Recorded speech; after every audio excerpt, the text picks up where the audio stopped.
All right. There'll be like a 1 minute intro, and then I'll come in with hello, welcome, and we'll just go into shout out or not shout outs, but who you are, what you do, and you can kind of be a little bit long winded here because some of you might have to go into what you do a little bit, but save the bulk of it for the main bit of the story, which will be during the main focus of the topic. I'm assuming we're going to go on long-winded random tangent of stories, and that's going to be fine. And then I'll just try to keep us back around the topic if we get too far for too long, and then we'll try to keep the show under 90 minutes like we typically do. The rules are in the beginning now, so I don't have to repeat them every show. Pretty much, they're just don't be a dick. To each other. I mean, what you guys do in the game is.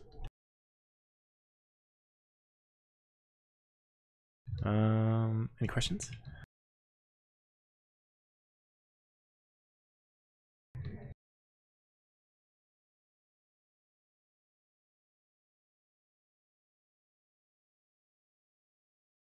Wally, that's all good. Just speak up when it's time for you to go, and we'll just do your shoutouts and leave.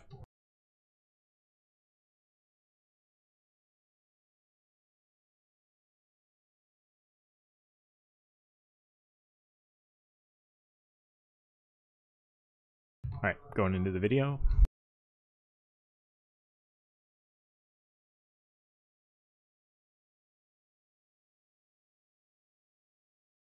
Everything revolves around money. I think everybody in EVE is greedy, including myself. I like to collect more expensive things. I stole from a wormhole corp. Winning people's trust, they have to give you a certain level of access. Spend 6 weeks making friends, and over the 6 weeks, slowly I started to get more access to corp hangars and ship hangars, until one evening there was a decent connection out of their wormhole. I took the opportunity to start moving all of the stuff out, anything that I could. I guess in the grand scheme of things, it's not worth that much, but at the time, it was a lot of money to me. I managed to get it out, and the day after, when I tried to move it on the last jump to safety, somebody caught my hauler and blew everything up that I stole. So that was 6 weeks of my hard work and infiltration and betrayal, basically destroyed by somebody else in the space of a minute. No matter what you end up doing yourself, what decisions you make, it's also the people around you that affect you. You know, that's EVE.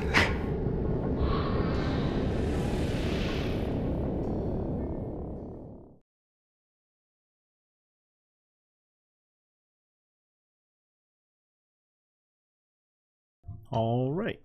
Hello, everyone, and welcome to the Mind Clash podcast, episode 55. We had some classy names. I think we're going to bump around classy names all show. The Clash of Scams. What was the other one you had, Cyclo? PM me or AWOX. Oh, yeah, that was good.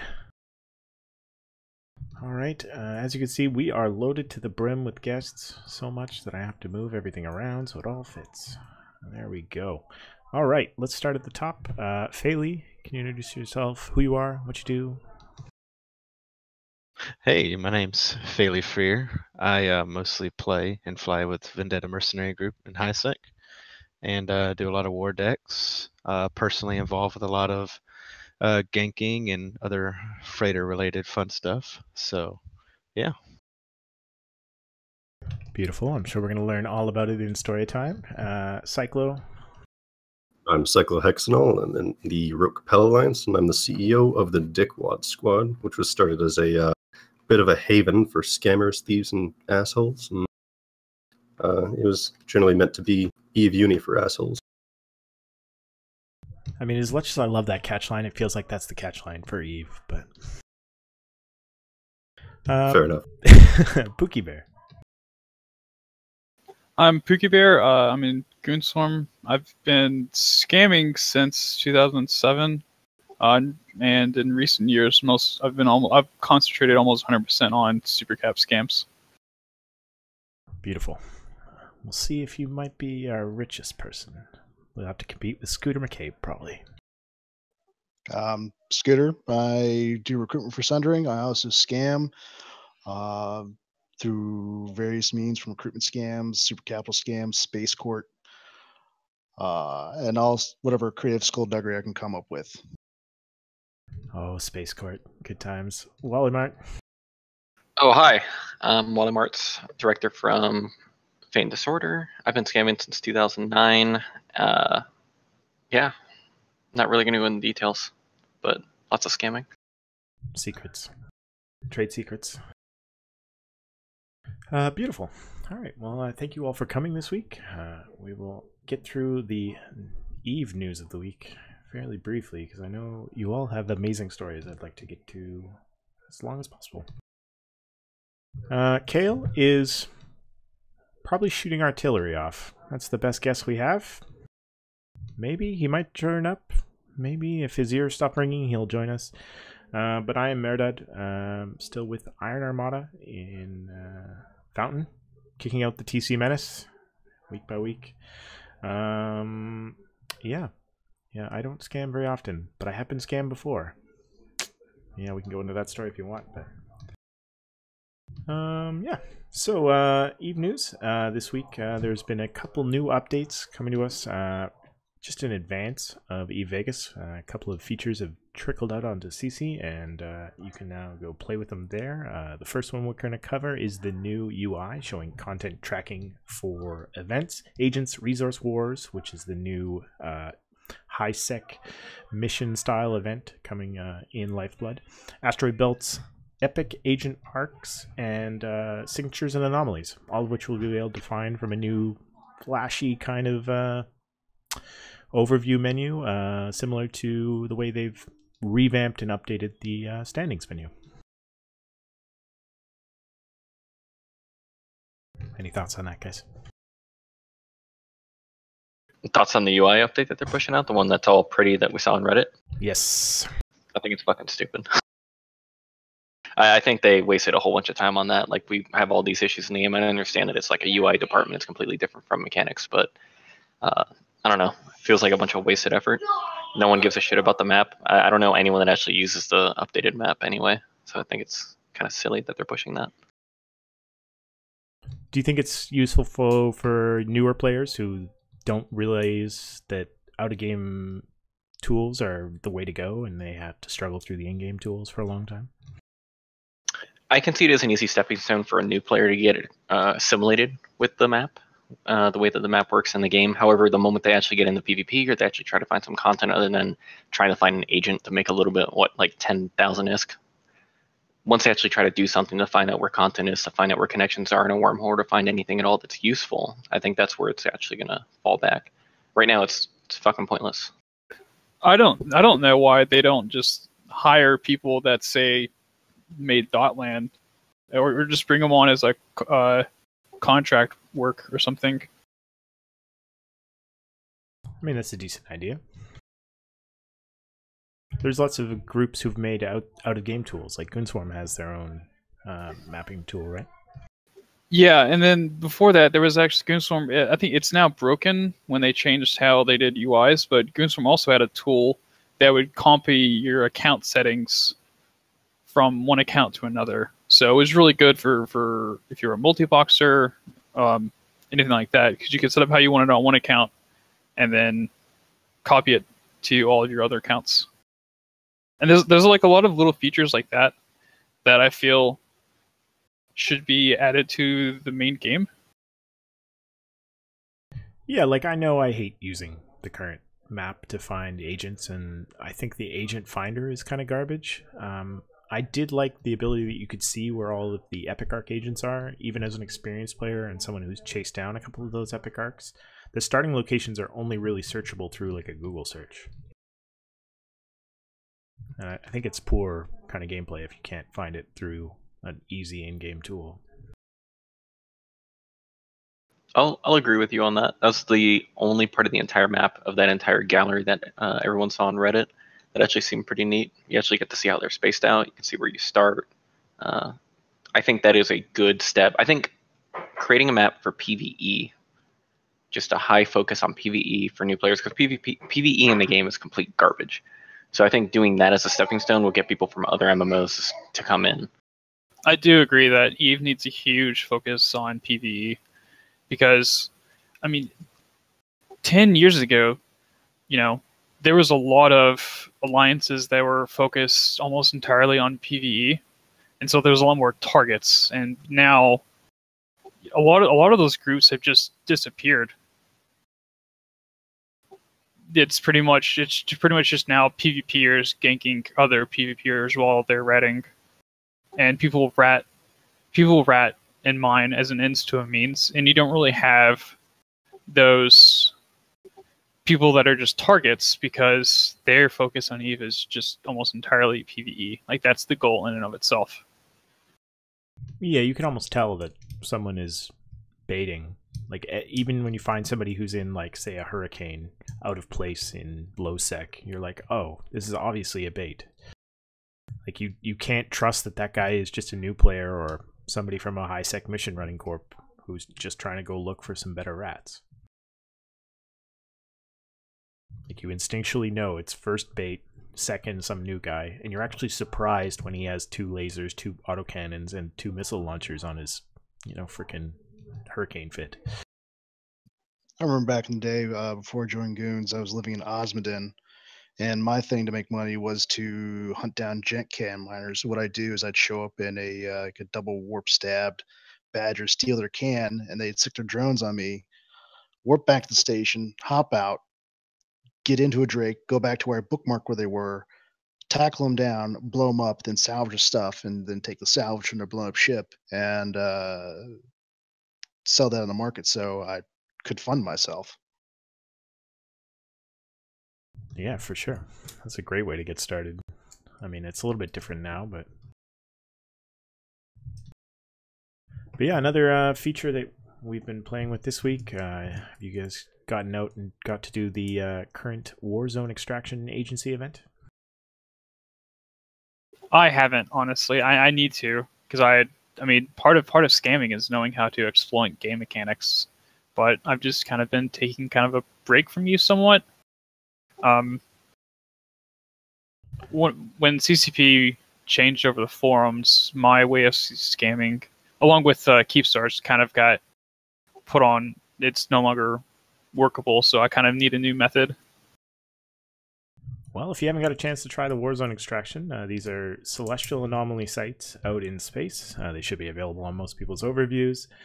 You warp into the site. There's a guy named the Quartermaster there. He's in a hauler, open cargo hold, waiting for you to drop some stuff off. There's a jump gate into a room full of 5 wrecks and a drifter station wreck. If you drive your ship right up close to it and bump into the wreck, there's a chance that a group of sleepers will spawn. These sleepers, similar to the sleepers you'd encounter in about a C3 wormhole site, as I've heard on Reddit. And these sleepers will be frigate to battleship sized, and they have Logi, they have E-War in the form of newts, and they have points and webs, and they are very aggressive about this. And as you are bumping the wreck, as you are bumping the wreck, they spawn in super close, and they will start to attack you aggressively. But these are quite valuable and worth the attempt to get out there. They have not only sleeper loot, similar to what you find in wormhole space, sleeper salvage. They have the agency boosters that we've come to recognize from these agency event. The first one obviously being the speed booster. The second one was the tank booster to active reps. And the new one released in this event is a damage booster available in a 3, 5, and 7% bonus to damage. So get your dread pilots, all those damage boosters, as well as there's a low chance of the Valkyrie skins to the frigate size ships, as well as the Valkyrie attribute booster, similar to the ones you'd get at the Halloween events and some of the other events. The +10 to all stats for 1 day plus an additional day based on your biology skill. Yeah, I haven't been running it in the sites, but I've been taking a lot of the expired cerebral things and using them in Cheetah as contracts to make ISK, and it's been working pretty good. I'm happy that CCP is further endorsing bumping with this new event. That's pretty exciting. Bumping? Yeah, you said you had to bump into the hauler? Yeah, mine are bumping. You gotta bump the wrecks, and then you gotta get up against the hauler to drop off the the relic you find in those sites to complete the mission. But yeah, it's a pretty good site as far as the agency events, in my opinion. Compared to some of the other agency missions, which there has been an alternating focus between all players, and the last one was definitely towards newer players. Well, that's good. I think as long as you have an interesting game mechanic for new players, it's going to help with player retention and getting refreshing over a decade-old game. Yeah, for sure. This pros I've written down here from my experience with the Warzone Extraction is that they're a random group of NPCs. They're not always the same group. They're not always the same group of rats. They lock you down in the site, which is a great risk option because you can't run away. You just can't align out the whole time and just warp away. So I've definitely had PvP encounters in these sites, mostly on the aggressive, resulting in kills, which was amazing. So that's good. There's decent loot, making it worthwhile to actually do these sites. And it's a potential lore step forward, which Kale is definitely going to probably step forward for. It's good to see more in the Drifter storyline, even though that there's not exactly sure what's going on here. And then it's easy to finish the site as a group, because it's not easy enough to do kind of in your just solo VNI. You can do it in a solo Gila or maybe in a stronger tanked battleship, but it's a group kind of activity, or at least a multi-character activity. I've been doing it with my 2 characters. And then it's good for PvPers, as these guys are out in fairly expensive ships. There was a group of Goonswarm guys near our pocket actually running it with 2 Balgorns and 3 Typhoons. And I mean, if we were a little bit more ballsy, we could have got involved with that kind of shenanigans. But it's exciting to see that kind of moving, roaming content out of an agency event. And I hope that that's the kind of design objective they're going to keep moving towards.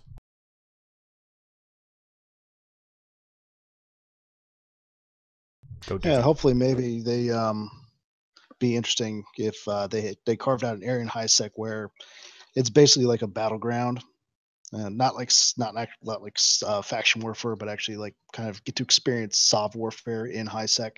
Then you just have a couple systems that go back and forth, and just like Sov warfare light, so people can kind of be like, all right, so this is what it's like out there. That I think that'd be kind of nice. Plus, it'd give them something to do if they ever got an itchy trigger finger, and help beat additional IS sync in the game. Yeah, I think having corporations, a reason to be a corporation in HiSec would be a cool idea, because right now you're almost better off staying out of a corporation and organizing through Discord or other in-game channels. But being in a corp in HiSec is almost just Vortex bait. It's kind of counterproductive. The only thing that you really gain from being in a corp is maybe some ease of use through corp hangers.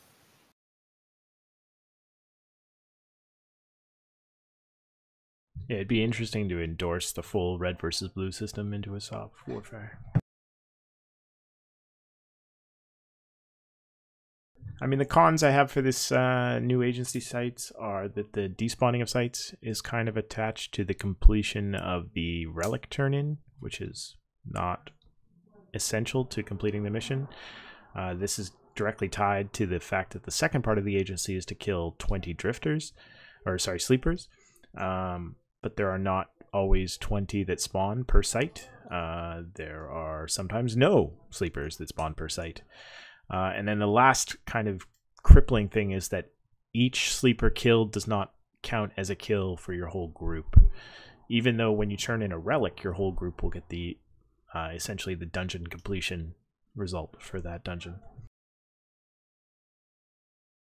And that there's not very many boosters, which is sad. I need some more SP on my ult.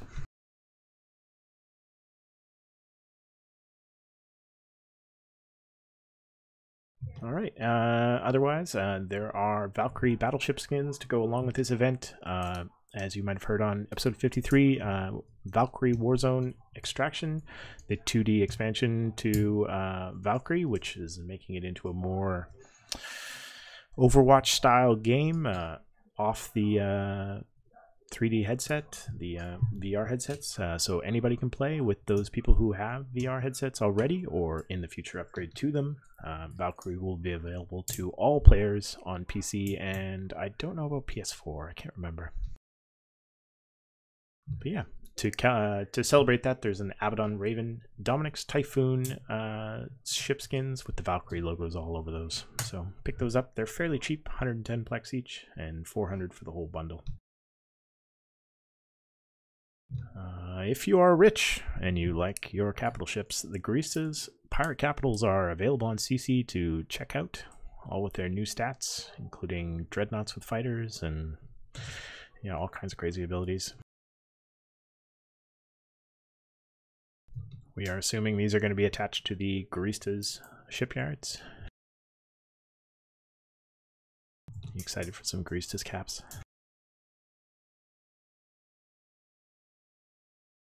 Never really messed around with them. No faction caps in your stable?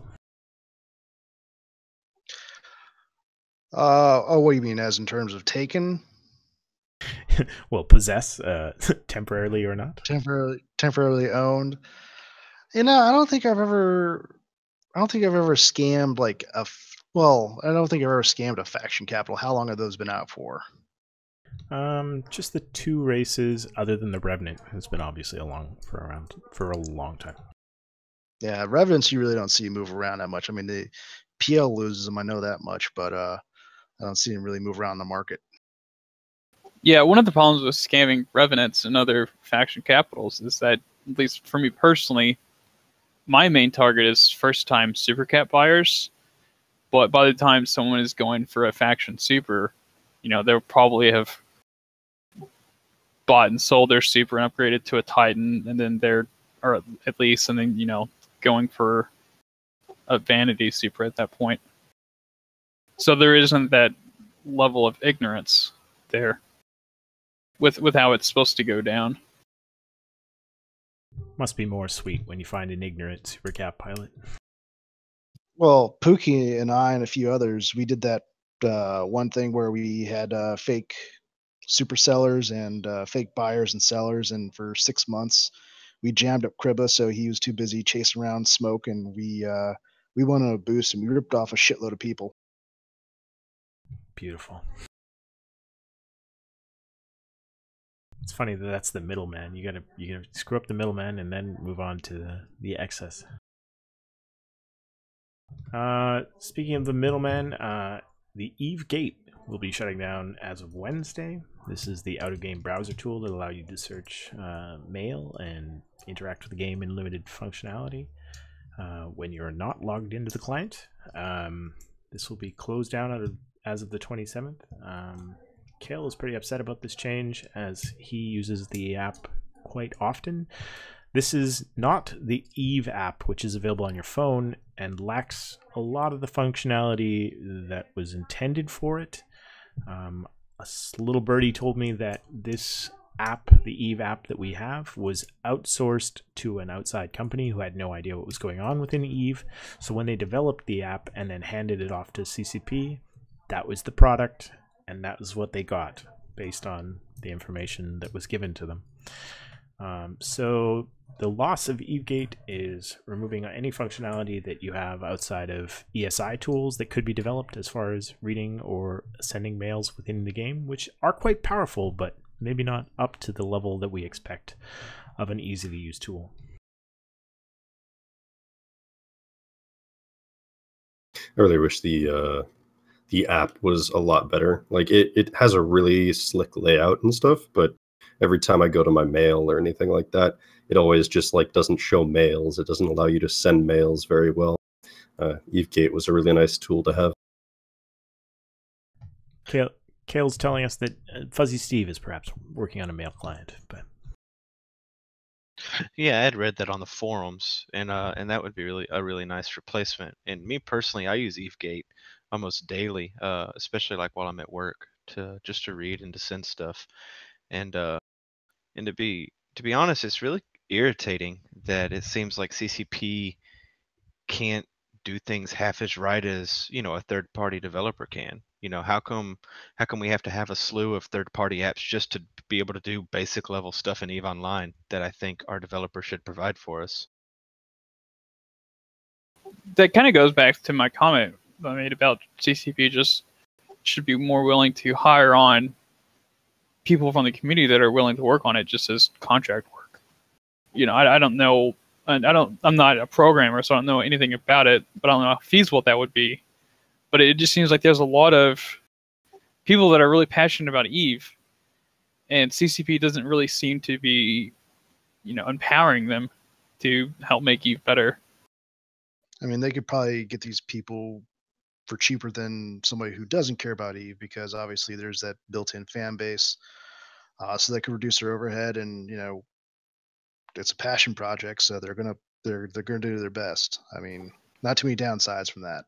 Yeah, I mean, I realize a lot of people don't want to move to Iceland, but it's to work there, and they don't want to give up their current job. But it seems like for just like a one-off project, I would think that there'd be a lot of people that would be interested in that. Yeah, just to know that you developed something that the CCP is going to use in a video game that, is part of one of your passions, I think would be pretty cool. If I had the skills and knowledge to do something like that, I would definitely, want to contribute and help. I didn't actually play World of Warcraft that long, but I think that they actually did a fairly good job of incorporating some of the really big mods of the game into the actual main client itself. And it just doesn't really make sense to me that EVE Online doesn't do something similar to that. I mean, basic things like there's like the overview, right? Like the default settings. Like there's a lot of people that fine tune all these overview packs. But if you're a new player and you don't know that those exist, then there's just already this huge knowledge gap with just between you and other players and just how to see the environment around you. Yeah, there's definitely lots of intel or tools or out of game while you're at work kind of things that you want to be able to access from an easy to use app, right? Whether it's having the map on your phone, or whether it's having EVE Mail to your phone while you're at work, or I mean, I would love to play Project Discovery on the bus instead of, just reading r/Eve. Don't you mean r/Gigax? I misspoke.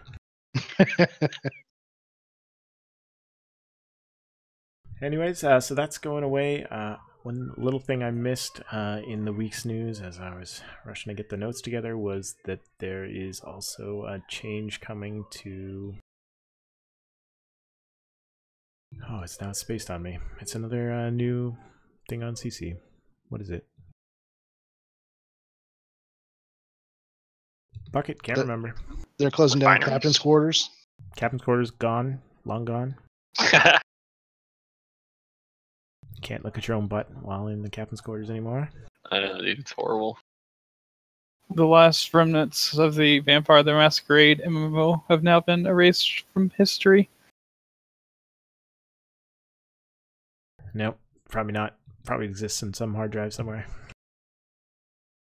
Yeah, but that was like that was from, I'm pretty sure that was from like the Vampire the Masquerade MMO. Was it like the Walking in Stations? Yeah. Yeah. Well, we gotta recoup our money somehow. I mean, honestly, I think they should just bring up that whole EveGate thing, but make it a Plex thing. How else is what's his name? The dude from the CSM going to look at his boots now? Oh Jesus, Veneria. the texture's not high enough. I'm like, oh, for God's sakes. They're blurry because they're dirty from getting in outside the capsule. Be immersive. Hey, come on. He's not the hero that we need, but he is the hero we deserve.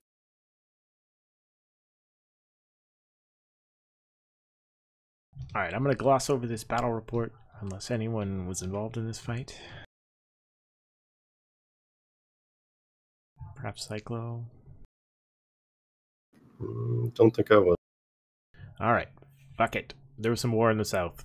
People shot each other. I mean, Tri and friends fighting drone regions versus FCON over an iHub.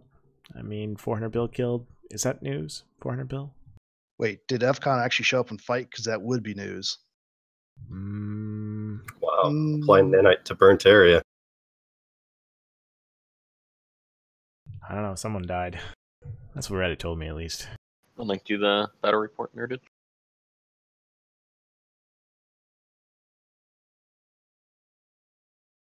But, I mean, I came here this week to talk about our topic of the week, which is why we brought these beautiful guests on. Let's just jump right into that, and we can hit that battle report at the end. You professionals are all excellent at extracting wealth out of players who do not want to yield that wealth. And we would like to go into how and why and what do you get out of those kind of propositions. Since I'm on a time constraint, you cool if I just go first? I am very cool if you go first. Okay, cool. When I first started, I came up with this great idea to join every single newbie alliance in the game, Brave, Horde, with a bunch of different ults, and I would buy all the ammo in every single staging system and relist them for like a rocket. So a big thing for Brave when I joined was all their new players, they'd name them the Coraxes or something, or a Tower or something stupid like that, and they'd tell them to get rockets or light missiles or whatever, and they had basically a script, not a script, but they had a post, and you'd click it and you hit buy all, and it'd buy everything in Zendaya specifically. And I relisted every single rocket for $1 million. And all these new players that would plex their accounts, or people would give them money through Cheetah or whatever, they were buying my rockets and missiles for $1 million a pop. And I think in one day I made 32 bill. It was just ridiculous amount of people that were buying that shit. So from there, I just kept joining all these new corporations and buying like Liquid Ozone, all these horrible things. And I created a huge amount of wealth just doing that, and then just investing it all in Cheetah. That was one of the first scams. So that's just basic market manipulation, right? But you took it to the insider kind of trading level and manipulated it on their markets, right? Yeah, pretty much. I realized that they had almost no understanding of the way the market worked when they hit buy all through fitting windows, through all these recruiters that are sending them fits. So I just went through the fits and just tried to make as much money as I can. And that's extra profitable because you need like 1,000 units of rockets, opposed to manipulating the price of, say, autocannons or missile launchers, where there's only 6 or 8 units moving per ship. Yeah, pretty much. And I would just, with my actual scamming account, the one that actually does scamming in Cheetah, I basically funded all of these alts and would buy out all the ammo in every single staging. I think the one in Pandemic Horde lasted longest. I bought out all the Liquid Ozone in their staging, all the rockets, all the antimatter, everything, and just kept relisting it over and over again. The great thing about Pandemic Horde is when they would kick you, you can just rejoin the next day and go right back at it. It's actually the only corp that never kicked me. I never had to burn and all, never had to do anything. I just stayed. That's amazing. What's the failing there? Is there like no tracking of transaction taxes or sales at the corporate level? It's probably just laziness, honestly. I'm actually very surprised that it was the only one that did that, because normally newbie corporations, by the very nature, are very lazy. Let's get as many people in as possible. Let's teach them the just as little as possible. Get them into a ship that will somehow influence a fight. Normally it's Ewar frigates. I noticed there's a huge push for that in Karma Fleet. So they're Griffins and they're Molluses and shit like that. So that's where their focus is. It's not so much on how do we keep these new players with ISK in their pockets. They actually don't really care too much about that, which is great. There's also the factor that, you know, if you just get massively owned and you've bought, you know, a bunch of ammo for like, I don't know how much you relisted for, but 100 mil a pop, you're not going to really go bragging about that. You're just going to like take it and shut up and hope no one ever finds out that how much you spent on ammo for your stupid frigate. Yeah, pretty much. The only ones that actually got me really quick were Snigwaff. I relisted all their damage controls for like 10 mil each, and that got me kicked like within 24 hours.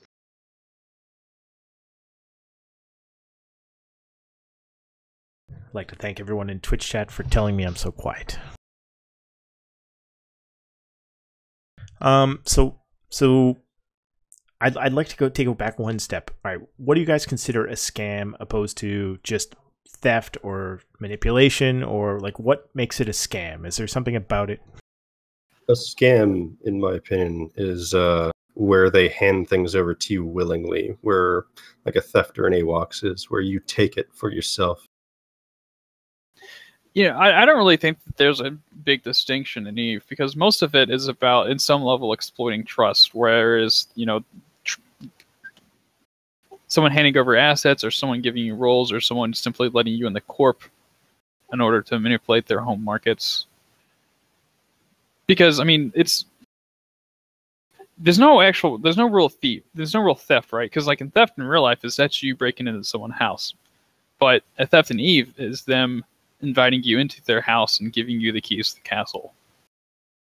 So there's not like a clear line between all the activities. Okay, fair enough, fair enough. So does somebody else want to go into another one of their... When I first started scamming back in 2007, Eve still had a thing called the freeform contract. And this is no longer in the game, but it was basically how people now have rental agreements. This was what CCP wanted you to make things like rental agreements with. It would be you would just create a contract for however long they were going to rent, basically, and then fill everything in yourself. But you could also ask for money with this. So if I was going to rent the scooter, I would create up this draft with all this paperwork outlining the rules and send it to him. But the amazing thing about it is that you can actually link items in game on this, and so you could create a mock-up of a ship contract or something else like that. And so you could just recreate make it look exactly like an item contract. And it was probably one of the funniest things in EVE Online for scamming, because you could sell anything with that thing. God, exploiting illiteracy, you monster. Like, this was in the day That's of... awesome. Was this still in the days of, like, selling bookmark packs and, like, getting, like, weird contracts for all kinds of weird things that you'd normally just not have to worry about nowadays? No, it was its own contract type, like how there's, like, courier contracts and different contracts. It was like its own type that was and you were literally selling nothing. You were selling just the paper written on the contract. No collateral, no. Yeah, there was nothing. It was simply words. Like I said, it was for having like, it was like a catch-all contract for in-game agreements. So, like rental stuff, etc. So, like, you'd be able to throw it back at the guy. Look, you signed here on this piece of paper. I get this system for 4 days. Yeah, I think the theory was that you would have in-game proof that someone went back on their word, but it just was never really used that way. I honestly don't really know if it was ever used for anything other than scamming. Yeah, I know there's been talk several times about introducing new types of contracts, and that's been a push from industrialists and marketeers alike. And I'm sure they are designed or proposed to be designed to eliminate any kind of risk from the game. Completely. Almost. There's never any cracks that people fall into. That's just god awful. I mean, who would want to play a game where you could lose everything you own in the blink of an eye? That's ridiculous. Yeah, who wants to take personal responsibility for themselves? It's just unbelievable. Well, when it got removed, there was honestly, like I said, there was no one using it other than scammers, and it, like, I'm all for scamming, but like, it would, like, the feature almost seemed tailor-made for scamming, to the point that eventually they actually added a warning that any items listed in this contract do not actually exist, and you're about to get owned, basically. I'm sure people still fast-clicked over that. Well, you look at the recruitment channel, they have in-game, they have big, bold letters. Like, if someone's asking you for money, it's probably a bad idea. And people blow through that like a stop sign at a country road. To be honest, that MOTD disappears pretty quick, though. But at the same time, isn't scamming in the recruitment channel now a no-no from CCP? As I'm reading it right now, posting scams is not allowed. Yeah, I think you can use it to find marks, but you can't just like recruit for your AWOX corporation and then just shoot them as soon as they join.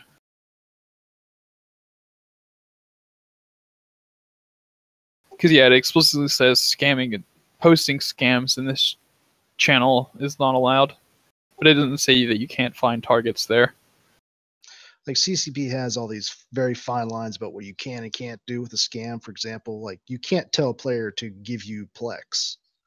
That's a no-no because. But no, you Well, can. no. You can't tell a player to go buy Plex. You can, if they have Plex, you can be like, yeah, just toss me some Plex and I'll let your freighter live or whatever. But you can't go, I need you to go whip out your credit card, buy $20 worth of Plex and give it to me or you're going to die. That's what CCP doesn't want us doing. Right. I've always just like even put one extra layer between me and that. I've told them like I just want ISK or ships. And when they go, well, I'm going to give you Plex, I go, no, do something else. And when they just go, well, this is easiest for me, I'm like, well, if that's what you want to do. And then when they go and complain because everyone files a petition, I've got all these nice logs of where it's like, hey, not only did I tell you not to do it, I gave you other options. Yeah, it's always. I've always been worried that I'm going to get banned because, like, one of the worries I always have is that it's going to be RMT-esque, right?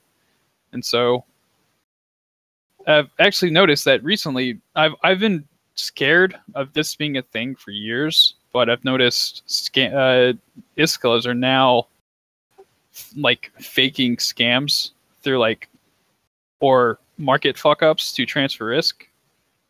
And that kind of scares me because you can't really tell if someone's scamming someone legit or if someone is using that to transfer RMT-esque.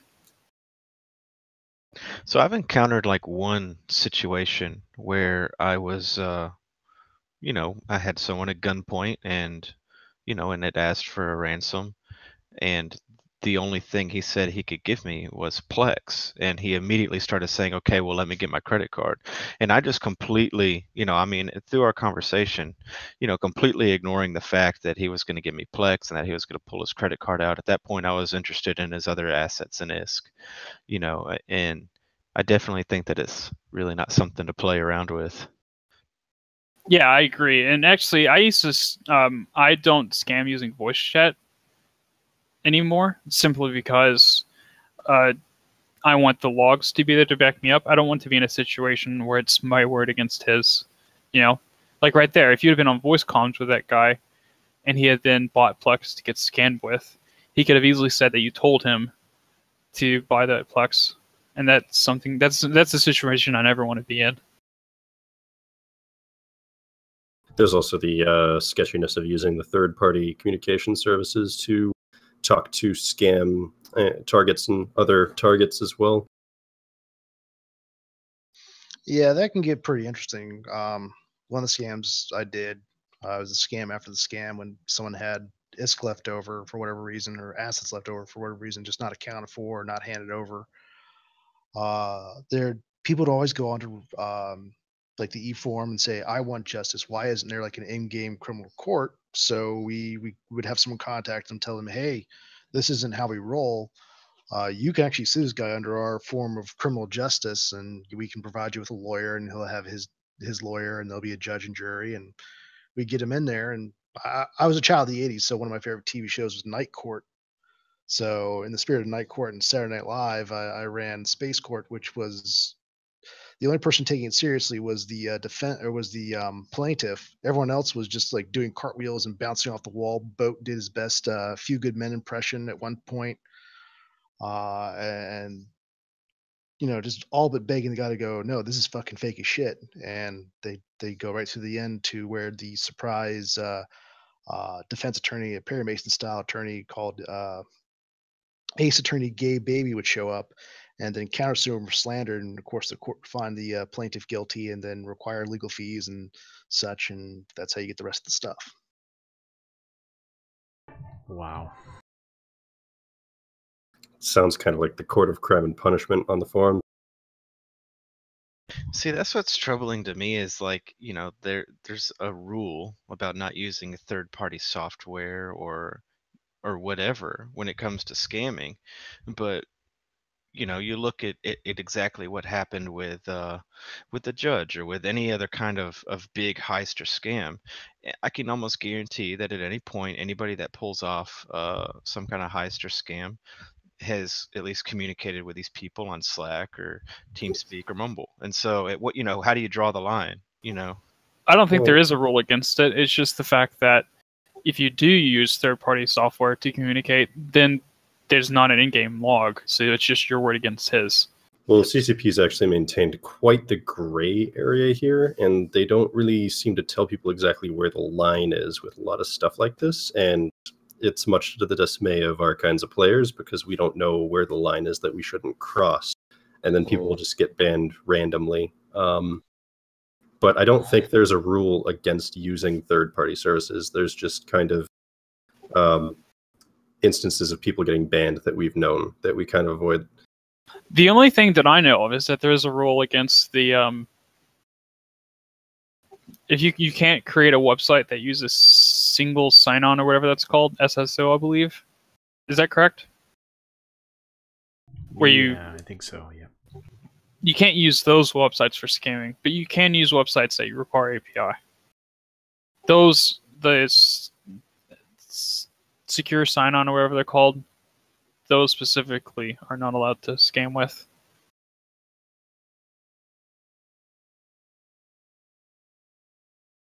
So we've covered market scams. We've covered recruitment scams in a sort of way.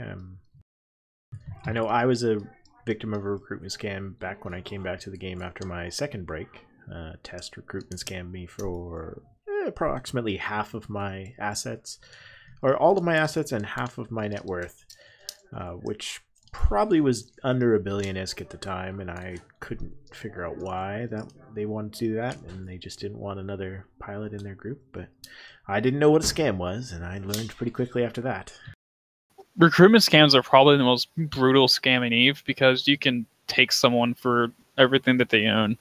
Well, one of the big things with recruitment scams is that once you get a significant chunk of their assets, they're not going to just say, or not always, but sometimes they will see it through the end, and they just refuse to cut their losses.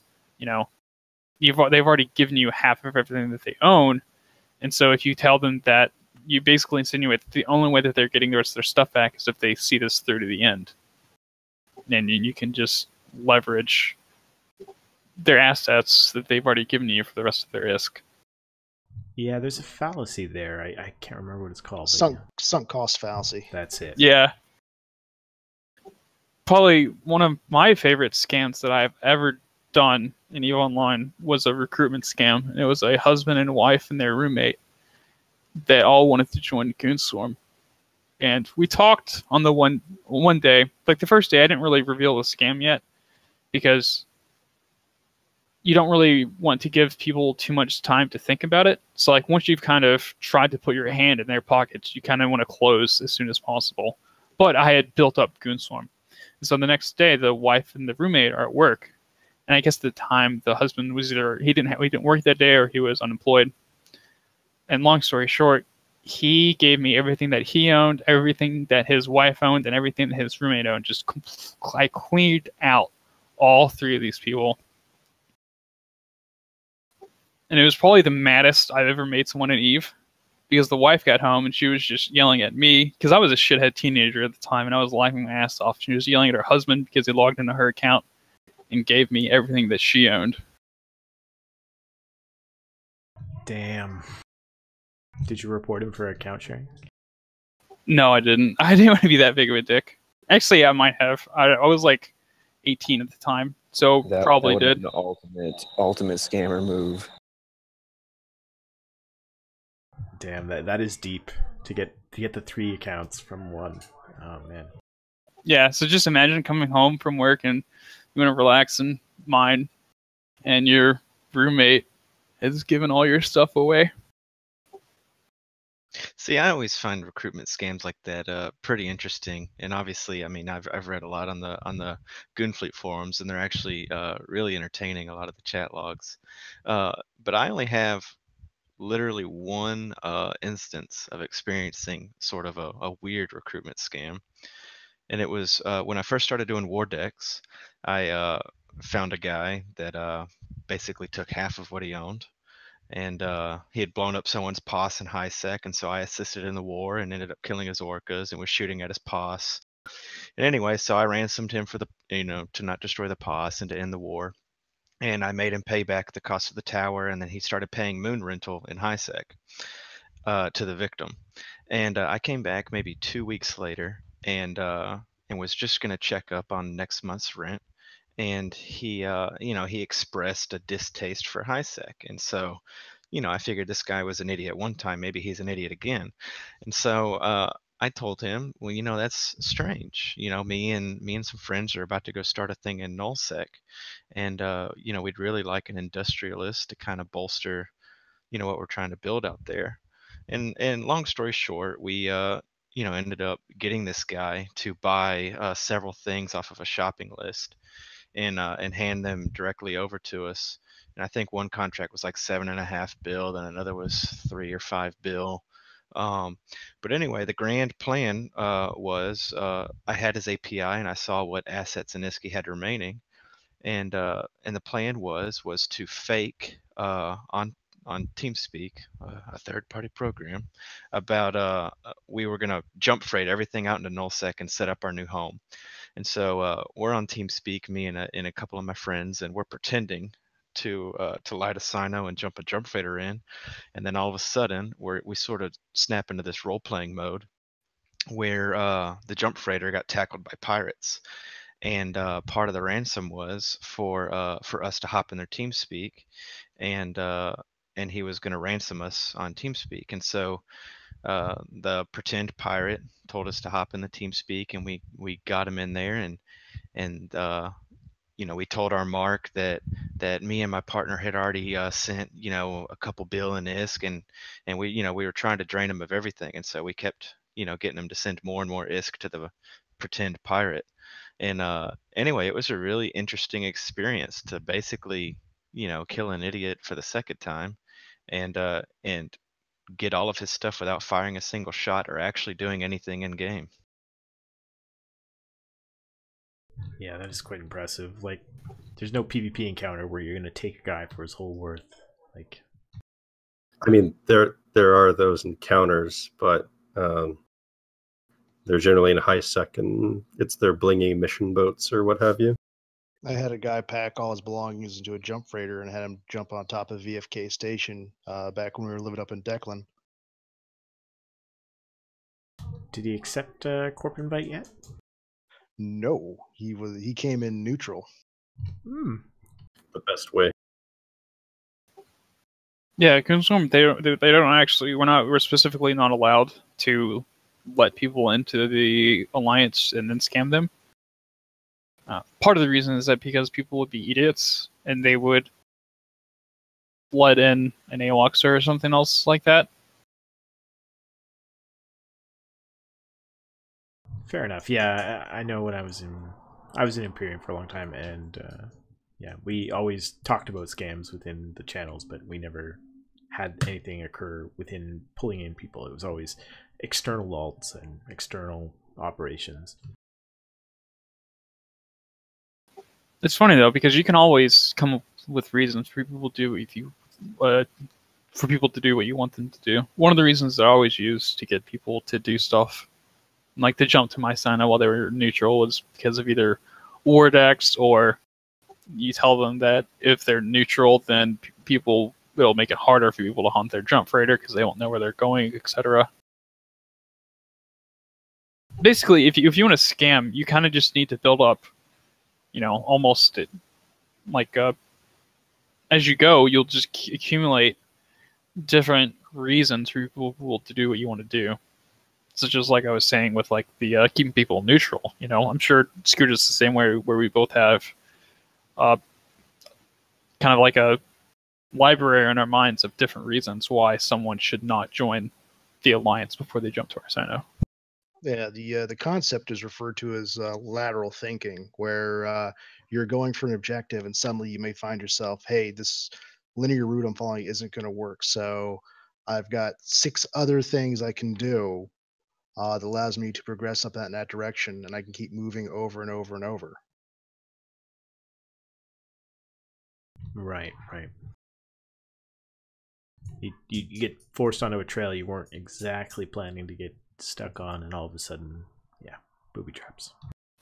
And that's one of the really interesting things about scamming is that someone might throw up barriers to a certain idea, but then they'll be open to something, to some other completely insane concept.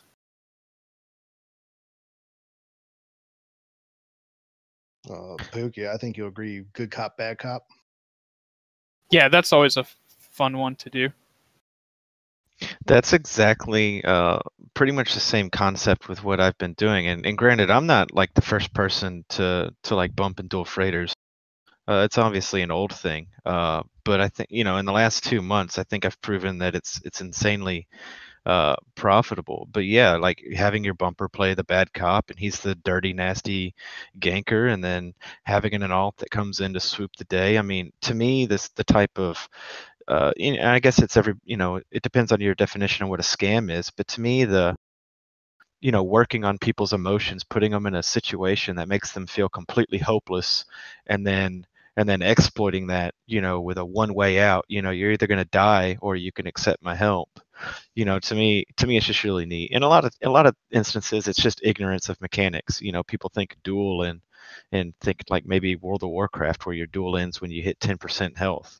So I'm not exactly sure, but I know that in a lot of cases, there's people that are accepting duels and dying that definitely should know better. And I can't attribute it to anything other than just complete desperation. The duel thing is a great example of what I said earlier about having like a pre-list of ideas of excuses to use to get people to do what you want. If you're doing whatever you do and you ever get any pushback, you can always just say that it's like World of Warcraft and the duel ends at 10% health.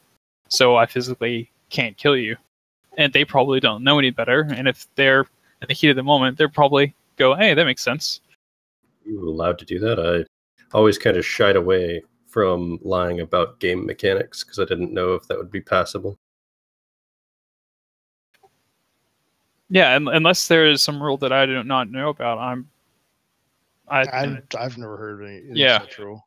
One of the things we did in HiSec, and this is popular back in the day, people would drop it with like someone who's like, all right, let's do a duel. All right, it'll be you and me, so we don't get blown up, but I'll take this thing from your jet can, and that way we can have this combat. So what happened is somebody in your fleet would be,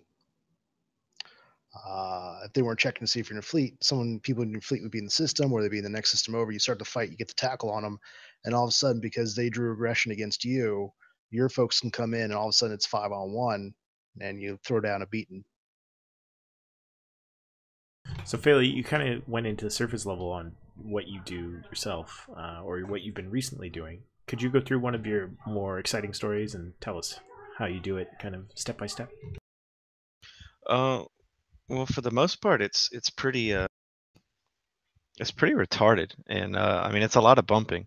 So I mean, I have an alt and a bump Mac, and like right now I'm sitting in JITA on the Perry Gate scanning freighters. I get start bumping them, and I'm not ashamed to say that I combo them and I start linking them kills from Burn JITA because I think that's the best example of just things dying needlessly. So some people think that their freighters are impervious because they're triple bulkheaded or they're not carrying anything.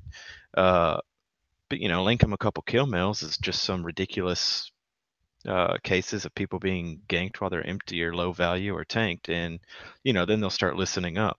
So you find someone that you want to bump and kill and just start bumping him, and general process is to link them to a kill board, and I link them a handful of kills, and then at that point they're either going to completely shut down, they're going to ask for help, which is a complete cock block, and then or they're going to be open to to living. And so in a lot of cases, I'll ransom them on my bump character. I generally start at like 500 mil, depending on how much they're carrying, or if it's a jump freighter, I'll ransom for a bill.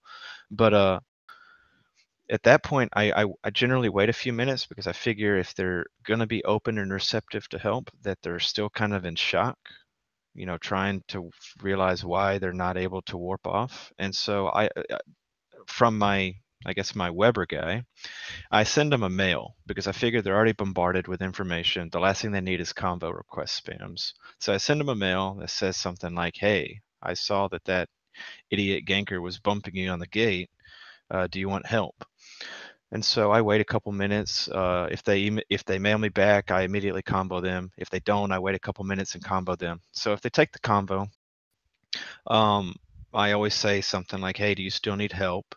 And then I'll come. This is where you start kind of crafting the story or their narrative on why you're a believable and honest person. I explain, "Yeah, man, these guys, they blew up my friend 2 weeks ago, and I've just been hauling minerals back and forth, and every time I see them bumping somebody, they've just made me and my friends so mad. We just try to stop their ganks, and these guys hate us for it."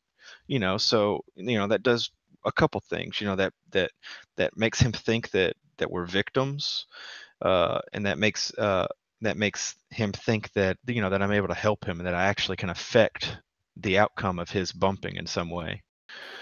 Have you ever killed your own freighter and insured it? I've thought about doing that, but at this point, well, for the longest time, I was averaging a duel a day, sometimes two, and so it was almost unnecessary. But as things start to slow down, and they have, and I've been told I've kind of been overfishing this hole quite a bit, that might be something that I have to do. But yeah, it's just another layer of deception. But obviously, like creating the narrative, creating the story that people want to believe, that there's a hero to help them, is like the most important thing. When I link my kills in channels and obviously bragging and showing off, people ask me how, and they think that I'm just like autistically spamming duel requests, and they accidentally click on them. I'm sure there's some people that die taking duel requests on accident, but if you're just going to run around high sec dueling freighters like that, your chances of success are going to be extremely low. But I mean, part of the story is selling, that I've been a victim and I'm here to help. And then at that point, I ask them, I tell them that I have a bogus Iteron Mark V fit with like 2 webs in the mids, and it's just completely stupid. And so I link them that, and I say, "Yeah, I have this hauler that I use for hauling ore, and I have webs on it just for situations just like this. I can help you out." And so, and I say, "Do you know how webs work?" And if they say yes, I give them a quick refresher, an incorrect refresher. I say, "Well, I put webs on you, and your ship instantly enters warp. It reduces your maximum velocity required to enter warp, and you just zoom off instantly." And anyway, I undock at that point, and I'm actually in an Iteron 5. And the important thing to me is for them to see me in the 85. And so if they say, "Yeah, I want the webs," I warp my hauler to the gate, and I instantly align back to the station where I keep my ship I'm going to swap back into, and then I say something like, "Okay, I'm here in the Iteron." It's important to repeat like specific things, like I'm here in my Iteron. I never say duel. I always say send request, or part of my thing is I say, "Okay, I'm here in my Iteron 5 with the webs. Are you ready? I'm gonna send a request. Once you're ready, hit OK, and I'll web you into warp." So there's like trigger words like dueling and stuff like that. That you really would want to avoid to say. You kind of want to control the conversation at that point. But then there's cases where people have duels blocked, and there's really no easy way to say, "Hey, send me a request." That could be a request for anything. So you pretty much have to say, "Send me a duel and I'll web you. You have duels blocked, dude." And I mean, that's extremely common, where they actually duel me out of their ignorance or desperation. And so the whole, from bumping to getting the duel invite to warping off to coming back, I mean, it's pretty simple. If you practice bumping and you're basically in a Macario with a half decent fit, with some practice, it's extremely easy. the whole thing is very easy. To me, the interesting thing about it is that people are willing to take the shot to trust you with God knows how much in their ship, and then using your words and creating a story or an illusion, they ultimately pay the price for it. But I would have to say the coolest so far would probably be the 20 build jump freighter just the other day. I've dueled 3 jump freighters so far, and why anybody would take a duel in a jump freighter is beyond me. But in 2 months, I've dueled more freighters than I did in the 3 months of hyperdunking, whenever I was hyperdunking freighters, and that's pretty impressive in my opinion. Just because back when I was hyperdunking, there was constant complaints from specific people in Mini Love that I was hogging all the traffic from Jita. But yeah.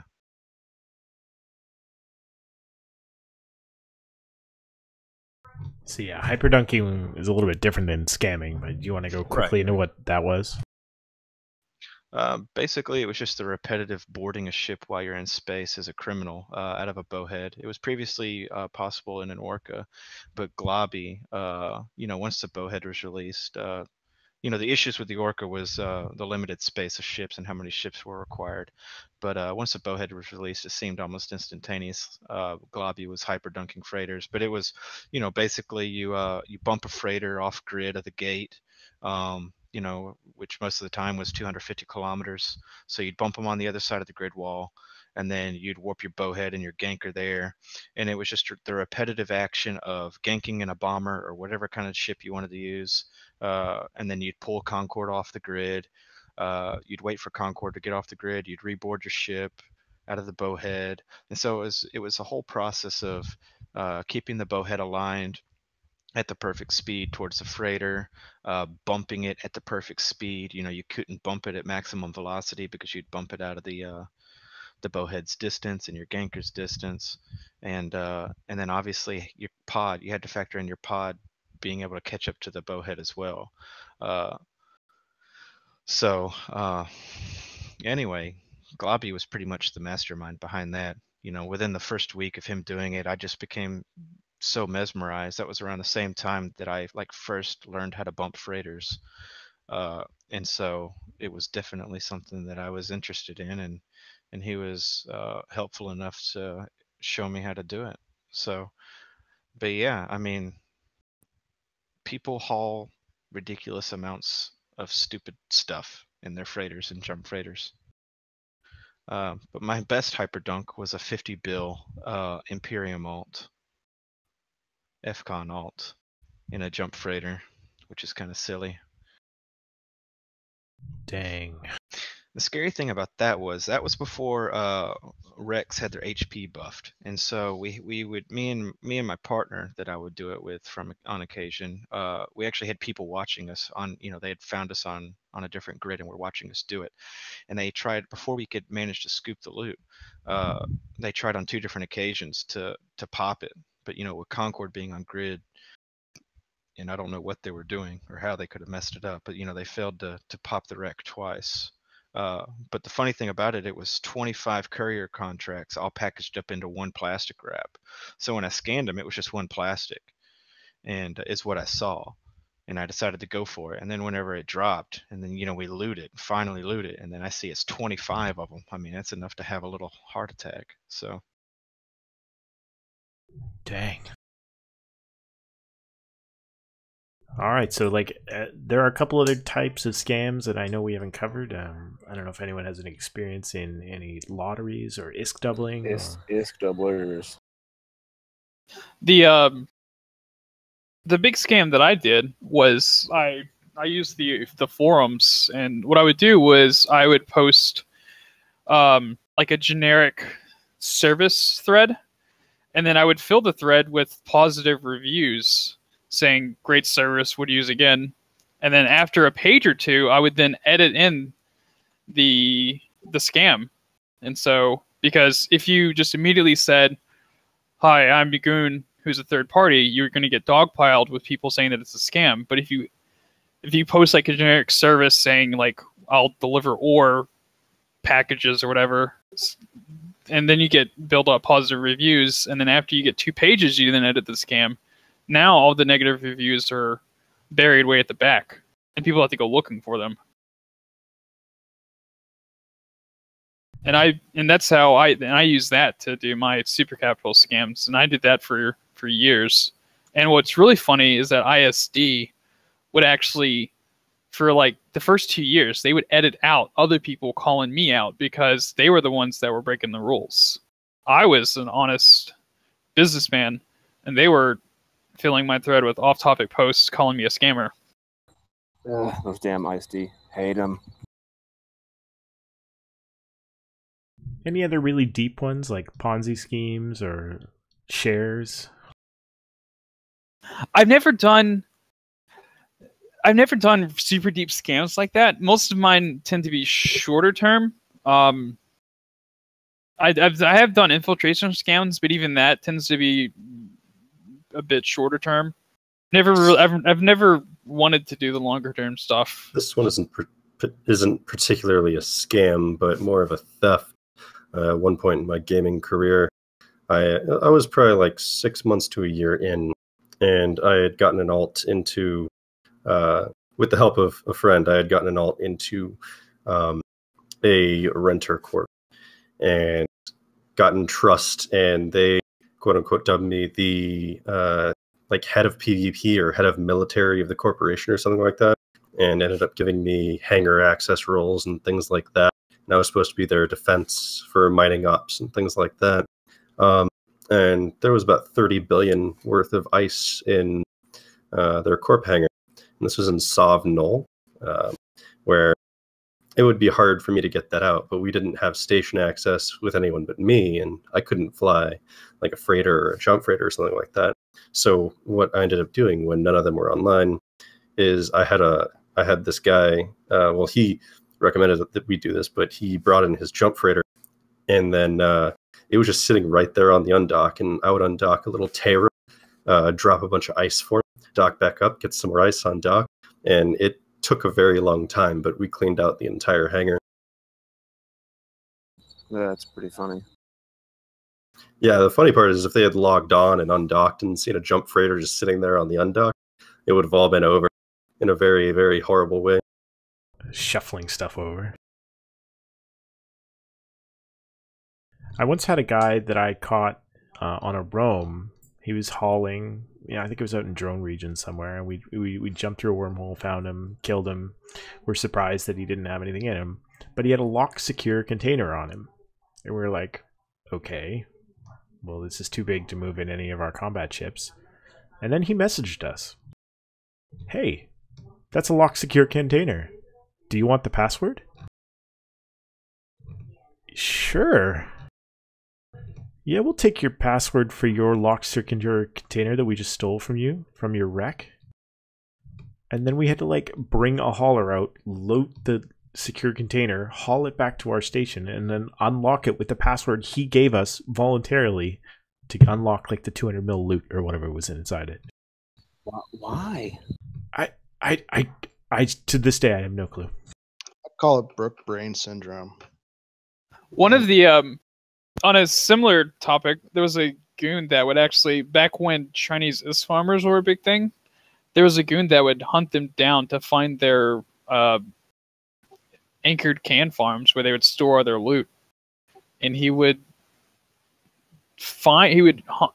probe them down to find their cache, and then he would somehow get them to give him, he'd somehow become their friend or something and get those passwords, and he would just steal all the loot these IS farmers had accumulated at these can farms.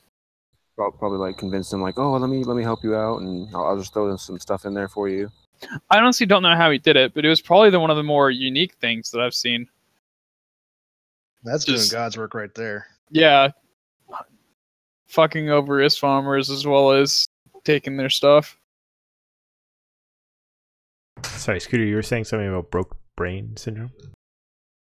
It's this thing that'll occur, I've seen occur after scams, where the person realizes they've been screwed over, but then they decide they're going to put their foot in it even more. They'll say or do something where they give up more assets, or they go into complete idiot overdrive and they start posting like the wildest and weirdest shit. Like I had one kid at a recruitment scam, took him everything he had. He's like, he gave me the, you and I are not so different speech. And he's like, you need me, I can actually scam. Then he started posting credit card numbers that he had stolen from people. So immediately that, threw on the brakes and just started taking all these logs and saying CCP, like, you've got a guy actually committing federal fucking wire fraud. You need to look at this. Yeah, I've actually had something like that happen once back when my corp did war decking. We war decked this one group, and then after they paid our ransom and we stopped the war, one of their directors, who's now a really good friend of mine, he ended up contacting me. He's like, I'm really, really tired of these guys. They're really annoying. The CEO is horrible to deal with. He's a total wallet warrior. Bought his character for like $500, and he just throws money around through Plex. And we walked him through stealing about 17 bill in assets plus 2 covered or BPOs. And then after that, this guy, I can't remember his name, but he bought the character, and the character used to be in Noli Secunda, but this guy ended up sending my friend death threats. Like really, really graphic death threats, and we actually got his character that he paid $500 for banned, as well as taking everything he owned and bought for his corp with real life money as well. He probably dropped maybe like $1,000 or more, but he still had an alt active. And we obviously like didn't have access to personal hangers and things like that. And he logged in and he's like, oh, you want everything else now too on the alt? And he just starts undocking things. Like, I think he undocked a paladin or a golem and a bunch of other stuff. And we're like, whoa, wait. None of us can actually fly the golem dock up and trade it to us. And he did. They just kind of like throw money at you after they've already been completely destroyed. So Anthrop, you had a question in chat that I wanted to reiterate myself was, do you ever feel bad after these scams? Do you ever want to give the money back or teach and mentor them afterwards or invite them to the corp anyways? I have felt bad sometimes, but usually as I've gotten older, I got into this because I was a dickhead teenager, but I do it more for like the challenge nowadays. And so it feels kind of, I realize weird to try and say that I don't do it to be a dick, but it's almost like watching like Heat or another like bank robbery movie. Like it's fun because of the challenge, but I don't actually want to do this in real life. All right. Go ahead. Sorry. I find that honest people don't get scammed. To this day, the people that I take in scams had were predicated upon, they already had some form of larceny in their heart. They're looking to cut corners. They're looking to make shady deals. They are willing to operate not above board, but to fudge things here and there, and that's what gets people into trouble, because you're indulging that, and then they get into them. They just fall into it, and they're in it deep, and that's where you're yanking everything out. I personally have no problem talking to past scam targets and stuff like that. When I started first, like really actually playing this game and actually thinking about the mechanics and things I was doing, I did a lot of AWOXing, and while all the bitter vets in HiSec really hated this horrible AWOXer, all these rookies were like, oh man, you're causing such a ruckus, this is amazing.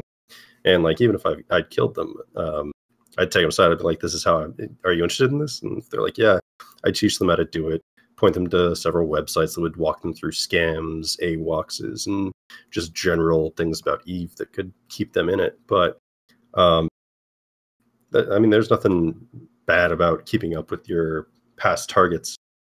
I still see them in local sometimes, and they'll wave at me, and I'm like, I can't even remember who you are. Yeah, sometimes I enjoy linking like kill mails of people that I've killed or scammed. Just to kind of remind them. So I'll combo them or shoot them a mail and be like, "Hey, remember this? When you were stupid."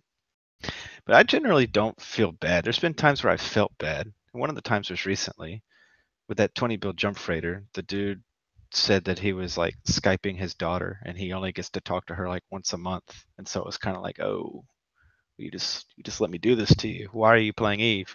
Talk to your daughter. But to me, it's all about like the attitude they have after. If they're, I realize that in a lot of cases people lose everything or almost everything that they own. But like if they respond and are like, oh wow, that was neat. I know you just killed me, but that was really cool. And yeah, I would definitely show them exactly what to do if they were interested or give them tips on how to avoid it in the future, stuff like that.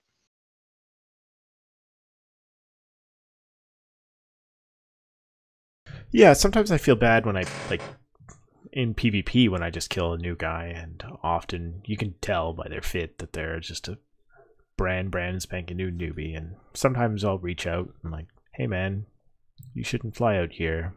You were gonna die if you come out here unprepared.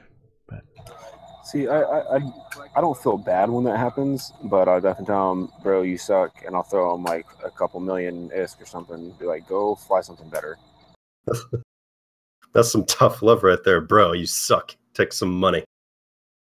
Hey, you got to teach them. You got to learn these kids.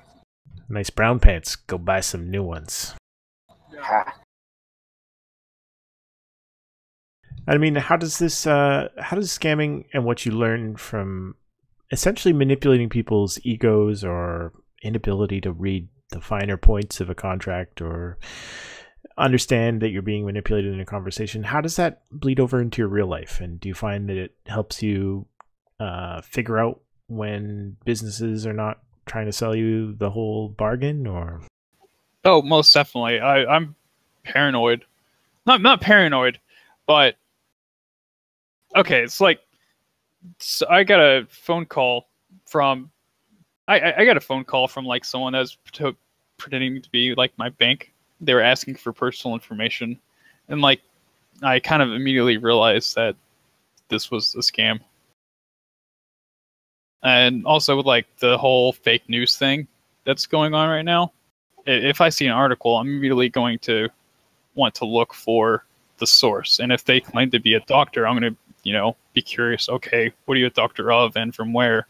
And also, even if that person exists, that might not necessarily mean that that real person that exists is connected to this Twitter that has their name.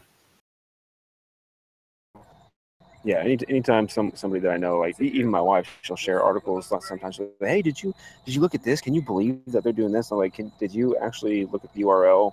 Like, you're kidding me, right? You actually believe this? Yeah, like I don't want to get into specifics and talk about actual politics right now, but it's definitely made me question everything.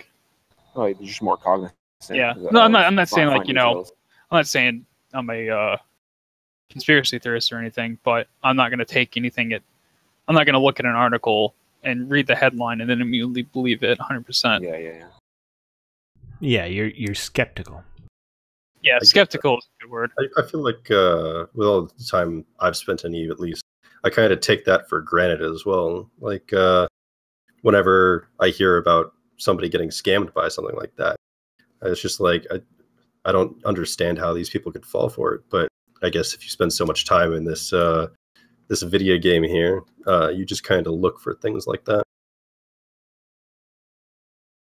I recently explained to a coworker actually a scam from Eve, and then directly related it to a religious organization she was getting involved in. I was like, do you see the same track here? One's real life, one's in the game, but both are manipulating people. I think she gained something out of it.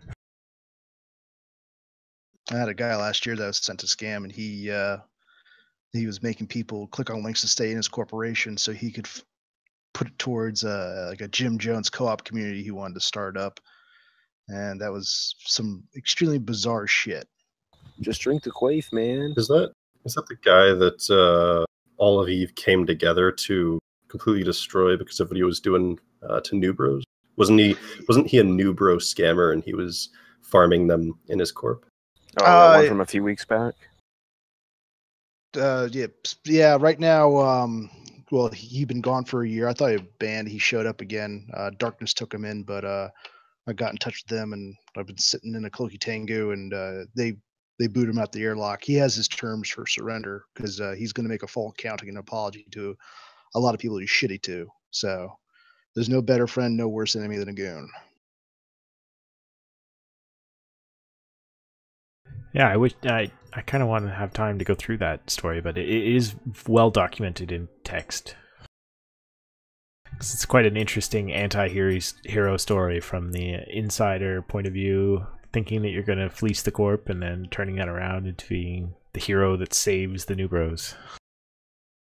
Yeah, it's weird for me too. I wanted to ask you, Pookie, if you tried to scam the obvious telephone scam guy. I just get back. What are you talking about? The Like a reverse scam? Yeah, you reverse scam the telephone scam guy. Scam you. Hey, I actually don't have my bank account details right now, but if you send me $20, I'll send you $40 tomorrow. No, I didn't. I just hung up as soon as I realized what was going on. Speaking about being just more aware, one of the what's funny about scamming is that the best scam in EVE is just being a director or a CEO of a corporation. Back when the war in the North, the World War B or whatever was going on, someone from Tissue was convoying me on my scam alt, wanting to buy like 6 Titans.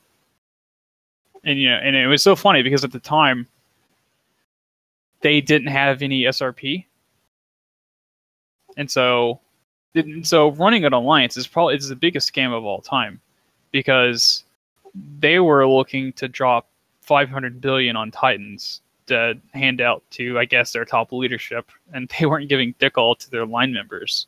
And so that's really the biggest scam of all time for me, really. Because they I've done over 10 years, I've probably gotten close to $1 trillion, maybe 500 billion is scammed, maybe 750 billion. But I mean, that was like in one go. This dude had 500 billion is he was looking to spend on Titans. And you look at the Judge and GigX, like those dudes were probably plexing all their accounts with Alliance money. I mean, I can't say that for certain, but I'm just saying, like, when you're in charge of that big alliance, your personal finances kind of, not always. I don't want to throw out blanket accusations, but I know for a fact that some people don't really separate their personal finances from their alliance's finances. I would disagree heavily with that. As a CEO who's always broke, and my directors, but the people who would be my directors are always broke because they're always buying things for content as well. And everyone that I've really known and been close to that's been any sort of exec or director has been often pretty broke due to spending a lot on stuff. I don't think that that's the best scam because you're not getting anything out of it. Oh, I should back up my statement and say that, yeah, if you're running a corporate alliance well, that's not the case at all. But there are definitely some of the people that don't run it ethically have a fuck ton of ISK. Someone like I'm not. I don't really mean to sling mud at CO2, as that's not really what I'm trying to do. I'm just pointing an example of how much ISK and assets the Judge stole.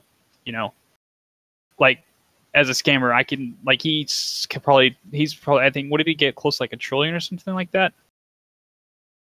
Trillion. I think once it was all said and done, like as far as getting ISK assets, selling everything, it was like 3-something trillion.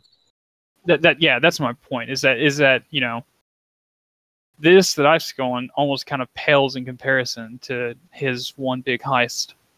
And so if you don't run your alliance ethically, it's easy for individuals to get that money That's like a one-time take, though.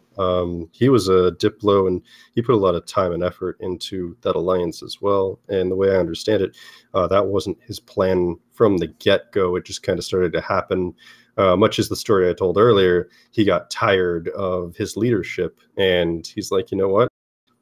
I'm going to talk to this person, and we're going to set up a huge theft. And that's kind of what happened. But before we go too much further, I think Faley said that he needs to go. So if he wants to give shout outs. Really, the only person I want to shout out, I guess, would be CCP Falcon. I'd like to thank him for my second forum warning since playing this game since 2012. So yeah, posting on the forums is fun. Fighting the pubby menace. Good times. I'd like to give a shout out to ISD for gagging everyone that called out my scams for like 2 years. It was fucking owned. I'd like to give a shout out to all the moralists on Reddit who can turn a blind eye when it's one of their guys or someone they want to support, and can see no wrong and can use rape apologist logic to push an argument when they know it's a logical fallacy. You guys make the world go round. hey, man, tribal mentality.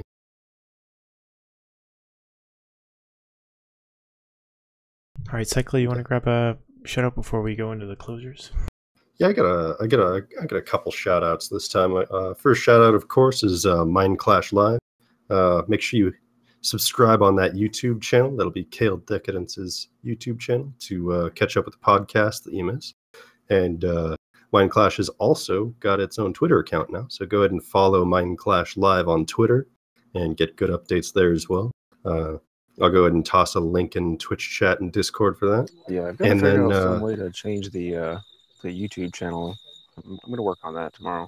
My other shout out's going to be for Faley Frere's personal blog, Frozen Corpse Holler. If you enjoy the content that we talked about here, you can find a lot more on Frozen Corpse Holler, and it's all going to be the same stuff. Great stories there. I always like following it. Oh, before we close, one thing that I did want to talk about, but I forgot about, I was just looking at some of the stuff I wrote down, is that the scamming and lying is honestly mentally exhausting. And that's one of the reasons that I generally choose not to do longer term scams. Because like I just don't I don't have it in me to lie constantly for like a month or two on end. It's a different constitution saved for the true deep spies, eh?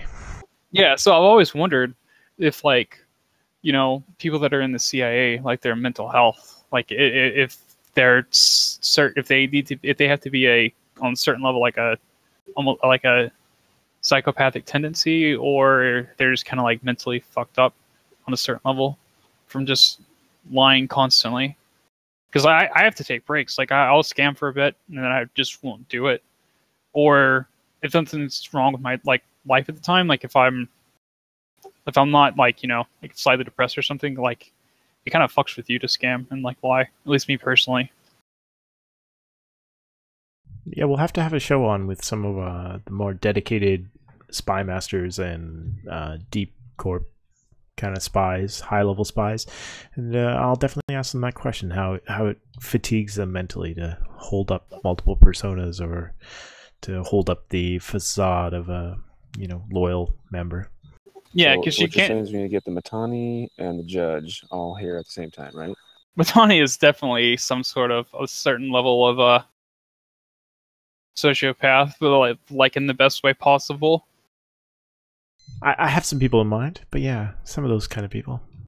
I saw that kind of stuff as like you're taking the viewpoint of like from the outside it looks awful, but when you're working for your group, it's like, you mentioned CIA, they're fighting for their country and protecting the homeland. So I don't mean to call them bad people or anything at all. I'm just saying that the constant kind of lying can be kind of exhausting for me. I don't know if that's the same for other people, but have you ever had that happen, Scooter? Like, have you ever done longer term scams and kind of felt kind of mentally or emotionally exhausted afterwards?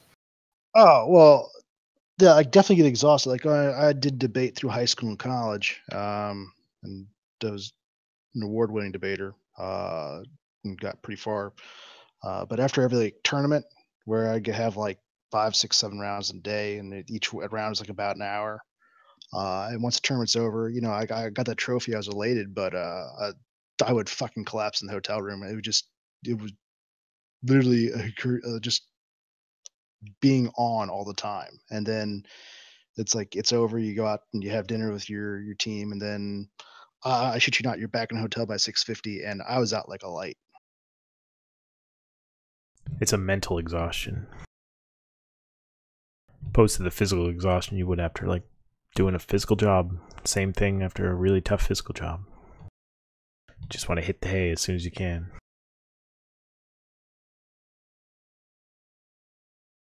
Well, thank you guys for coming on and sharing your stories. I appreciate it. Before we move to the final closure out, I want to just mention that there's a bunch of good new podcasts out within the EVE community. If you are enjoying this show, there are other shows out in the community that I highly recommend. The After Hours podcast with Rick Javix is back with season 2. He's out interviewing some new guests. The EVE Reader podcast is out with episode 2 and 3 of the Ruthless novella. It's a multi-part, I think it's 8 parts novella about some Grease's pirates and their dealings with the Ishkone Watch. I think it'll lead up to the Raven being developed. The CSM podcast is back from the dead. I'm pretty sure it's from the dead, but brought to you by Crossing Zebras. Episode 6 goes through a bunch of the CSM minutes from the last summit. And shout out to Dirk McGurk, who will be joining us next week for the full-on maximum hype EVE Vegas show. Dirk, Hype. a professional EVE Vegas hypester, will be joining us to talk about all of the EVE Vegas shenanigans that'll be going down. Are you guys going? I will be there for sure. Well, then, as someone who has gone to Vegas many times, let me recommend, for just the pure oddity sake of it, go to the Main Street Casino, go into the men's room. There they have a chunk of the Berlin Wall. Take a good old piss on that commie artifact. That's intense, man. I've actually been to the real Berlin Wall, so I guess that kind of negates the fun of it. But did you pee on it? I bled on it. Long story. Okay, never mind. He was trying to get back to Russia. Did you get shot? No. I was doing a adventure challenge called Go Ruck. So you tried to climb it? No, I mean the wall's not really there. It's like remnants of it you can see along the ground where the wall was, and then there's a few places where the wall is still actually there, but it's behind chain link fences. Fair enough. All right, thank you everyone for coming. I'm just gonna record a outro of all of our places you can find us. Yeah, so we'll check you next week for the EVE Vegas Hype Show, episode 56. Thank you all our guests for coming. Thank you all our listeners who are watching live. You're greatly appreciated. Join us in Discord during the week, and we can yak it up in advance of EVE Vegas Hype. Hype, all the hype. All right, thank you, and good night, everyone. Yep, thanks for having me on. Thank you. Sorry I was late.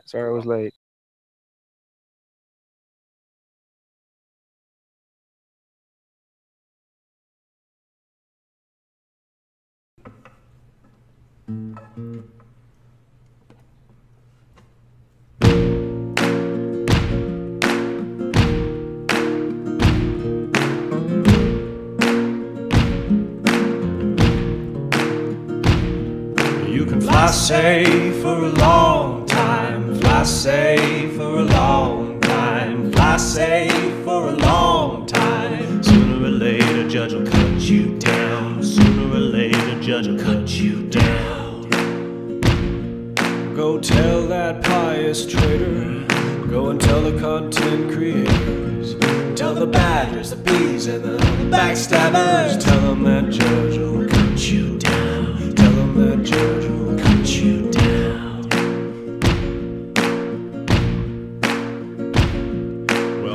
Goodness gracious, look at that front page. My head's in a spin from the panic and rage. The judge went down on bended knee.